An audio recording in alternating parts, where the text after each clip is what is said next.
I like my tarts where I like my money. In my fanny.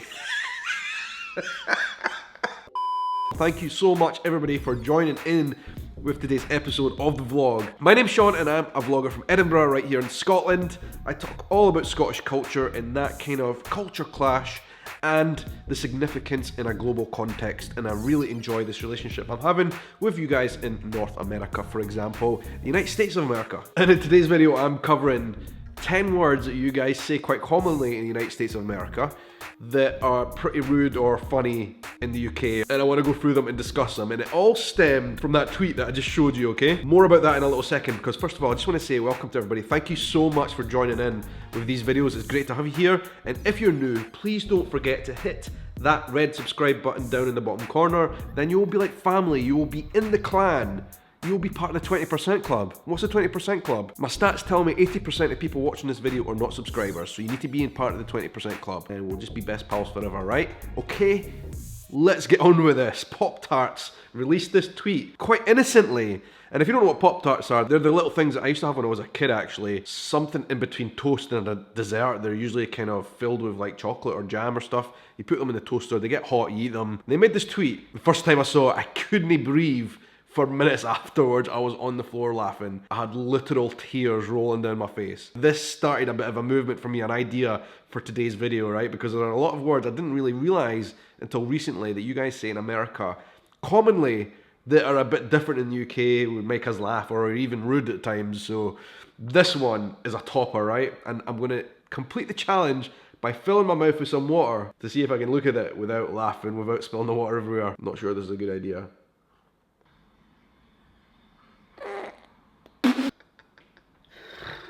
Oh, I can't. This is too much. I can't even look at it. I can't look at it. I like my tarts where I like my money. In my fanny. Oh my word. I just can't. I can't hear it. I can't hear that word, guys, honestly. Quite innocently, because this is Pop-Tarts, the US, that made this tweet. The word fanny. The word fanny, why am I laughing so much? This is so mature of me, right? The word fanny for you guys means like your waist area, right? You guys will have fanny pack, which is that thing that they're wearing in this tweet, the fanny pack, right? But I've got a flu right now, I've got a cold, and so when I laugh, it sounds like I've been smoking 40 a day for the last 20 years. Not the case, I've just got a cold, but I can't contain it. I need to pull myself together. Deep breaths. The word fanny in English, in terms of the UK, Great Britain, and in particular Scotland, where I'm from, if you say fanny, it is kind of like a slang term that means, how can I explain this? Female, I'm just going to say it, is a vagina. So immature of me, right? But honestly, and when we say it in Scotland, we use the word fanny as a bit of an insult. Like if somebody is an idiot, right, a really big idiot, you would call them a fanny. Here in Scotland. Around the UK, you probably wouldn't say that in other parts. In England, I think it would be extraordinarily rude to call somebody a fanny. It's rude in Scotland as well, but we just do it anyway because we're a foul mouth bunch here in Scotland. But put it this way, fanny is not a word anybody should use in this country lightheartedly, I don't think, if you're not from Scotland. If you're American, you're used to saying that word, but there you go, I've explained it. Fanny means something entirely different here from America, so just bear that in mind when you come, right? Let's move on to number 2 on the list. Here's another funny one, right? Okay, I actually know somebody who's called this word, who's called this name, and it's quite popular in America. Randy. Randy, alright? Why is that so funny? Why are all these words funny to me? I'm Scottish, like, just so immature that we are. For you guys, it's quite a normal name in America, right? Randy, but for us in the UK and Scotland, if you're Randy, you're horny. Yeah, it's actually a wee bit of a posh way to say it, but basically, to break it down, that's what it is. If you're Randy, you're horny. So it's a bit of an unfortunate word if you're called Randy. Hands up if you're called Randy out there. Just don't tell your pals, right, that in the UK and Scotland that for us it means horny, because you'll never hear the end of it, right? But guys, listen, it does go downhill here from here on in pretty fast, right? Like I said, we're immature. But of all these words, they are pretty rude in the UK and Scotland in general, and I think it is valuable information for you guys to know, because a lot of you are coming to Scotland, you're coming to the UK, and a lot of these words you might just say innocently, and then have people laugh at you, and I wouldn't want that for you. At least now, if you say them when you come to Scotland and you come to the UK and people laugh at you when you say these words, you'll understand why, right? You'll not just think we're all just a bunch of people that laughing at your accent or something, right? Okay, third on the list, muff. I don't know why so many of these words are translating to a certain anatomy, right? Okay, but muff is another word which means exactly the same thing as the first one that we talked about. Fanny and muff are one and the same thing for us. There are two descriptions of the word muff. In the United States of America, for example, the word muff in the dictionary means a tube made of fur or other warm material into which hands are placed for warmth.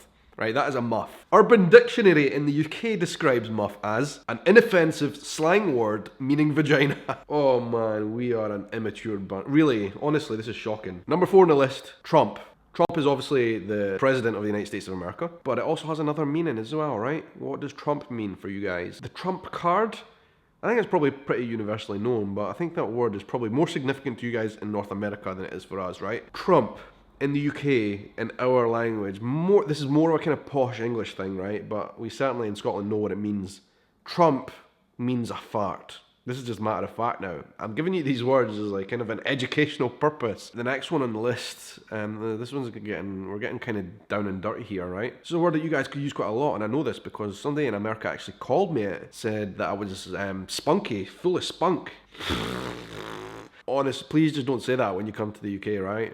Don't come to Scotland and say you're full of spunk, because that word translated means, spunk means seaman, okay? I'm not talking about the type of seamen that go off on a boat. Number 6, shag.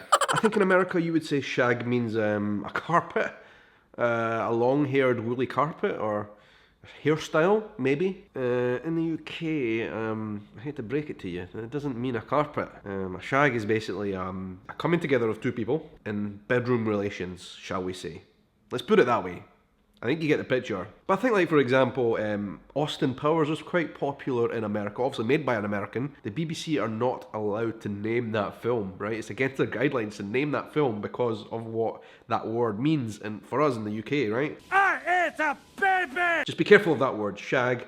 When you see like a shaggy-haired dog or something, expect some laughter.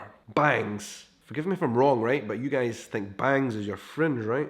For us, when you go for bangs or you bang someone, it's another act of sexual relations, basically. Another one, actually this one's pretty universal, but I don't think you guys will have the same use of it as we do. Knob, doorknob, right? And definitely something you guys say a lot more than us, because for us, knob is also a word for penis. We've talked about tonight words that have significant meaning for females, and now we're talking about male.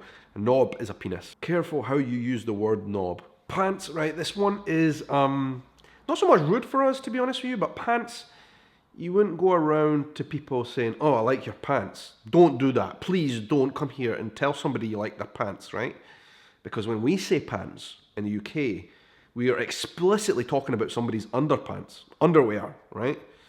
That is what we know pants is. Boxer shorts or all the other list of pants that are out there. If you come here and you say the word pants, if anybody says the word pants, they're talking about underwear. And I know for you guys, pants is basically like trousers, any trousers, right? So that is easily confused and is one you need to be cautious of, okay? Don't go around complimenting people on their pants. That could be taken very wrongly. You won't want to say that to the wrong person, that's for sure. Pull, here's a very innocent word. Pull, that we use very often in the English language across the world, really. Pull the door open, pull someone back from the edge, and I think that's pretty much the only way that you guys would use the word pull, apart from, like, spelt otherwise. But with the U in the middle, P-U-L-L. In the UK, there's a very specific slang relating to the word pull. You're on the pool, for example. That is when you're basically going out on the town and you're looking for a partner. You're looking to get somebody to perhaps have a drink with, a wee dance, a wee boogie. You might even want to take them home. If you're out on the town with the explicit purpose that you want to find a partner, you're on the pool, right? Okay, so. And lastly, let's finish this off with a light-hearted note, okay? I know this from watching like American TV and stuff. You will say, when referring to homeless people, you call them bums, okay? I'm not sure if you use this in any other sense, but for us, a bum is very clearly and only relates to a bottom, okay? That could be very easily taken out of context. So anyway, guys, that's a fun little video I thought would be interesting to kind of share with you and like discuss. Some words that you guys use in America that are very different here and could be misconstrued. Your meaning could be misconstrued and people might laugh at you because some of the words are rude or funny. Words that you use quite a lot over there. And I know so many of you are coming to Scotland or coming to the UK to visit, so I thought this would be like informative and funny as well. A bit of a cultural exchange, like we've been doing on this channel. Anyway guys, it's been great to chat to you as always. Thank you very much for sticking along to the end. You're champions. Please make sure you're sharing these videos with your friends and family who might be interested or entertained. Follow me across social media. I'm on Twitter, I'm on Instagram. Let's have a conversation. Anyway guys, until the next video, until the next adventure, I hope you have a good night, morning, evening, afternoon, or whatever time of day it is, wherever you are in the world. Take care.